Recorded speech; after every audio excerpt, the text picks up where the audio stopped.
Hello guys, mga mga sisi. So ayan, nalaglag na yung cellphone ko dyan. So ngayon, mag-unboxing tayo sa mga in-order natin para ating ipopromote. So ayan, may in-order na ako dyan. Alam nyo mga sisi, sa buhay natin, kapag gusto nating yumaman, pag gusto nating umaasenso sa buhay natin, o gusto nating maabot ang ating pangarap sa buhay, or kung gusto natin magkaroon ng maayos na buhay, or kung gusto natin magkaroon ng stability sa ating buhay, ay kailangan talaga mag-invest tayo. Hindi naman kasi lahat ng bagay ay pwedeng makukuha sa libre lang o sa free lang. So may mga bagay na hindi natin nakukuha yun. So kailangan natin mag-invest.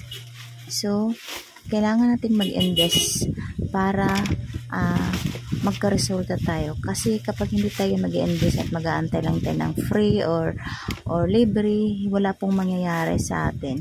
So kung wala mang pagkakataon na hindi mo makuha ng free ang isang products, ay kailangan natin mag-invest.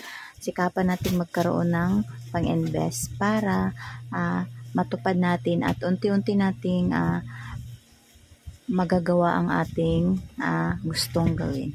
So ayan mga share ko lang sa inyo yung mga ganong ideas, kasi ako talagang nag-i-invest ako kapag gusto kong nagninegosyo mga talagang nag-i-effort at nag-i-invest talaga ako kapag gusto ko yung ginagawa ko at gusto kong magkaroon ng magandang resulta at gusto ko ng maayos na buhay. So ayan mga gusto ko lang mag-motivate at mag-inspire para po maboost po tayo pareho, kasi tayo pong mga affiliate, tayo mga entrepreneur, mag-share lang dapat tayo sa mga ideas na mayroon tayo, mga knowledge na mayroon tayo.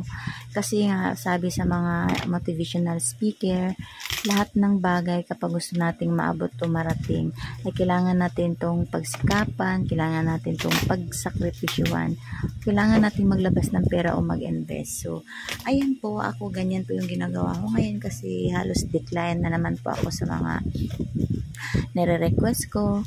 May mga free naman na dumating sa akin, yung tulad ng mga sabon.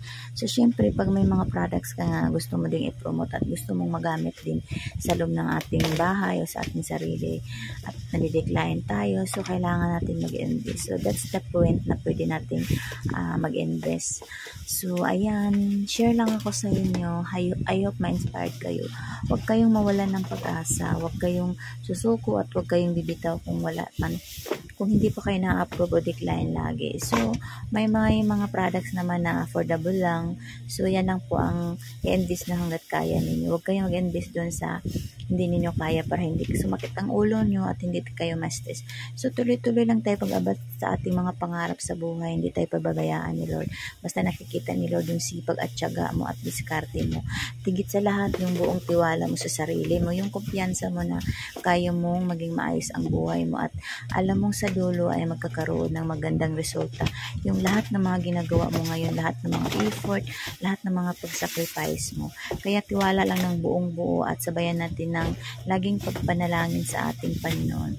So ayan mga bye. I hope na inspired kayo sa akin pag-share na akong idea. Sana makatulong sa inyo. Kaya tuloy-tuloy lang tayo, laban lang tayo sa buhay. Mga madiskarting nanay, mga madiskarting mami. So ayan, tuloy lang tayo mga huwag tayong susuko. Bye and good night.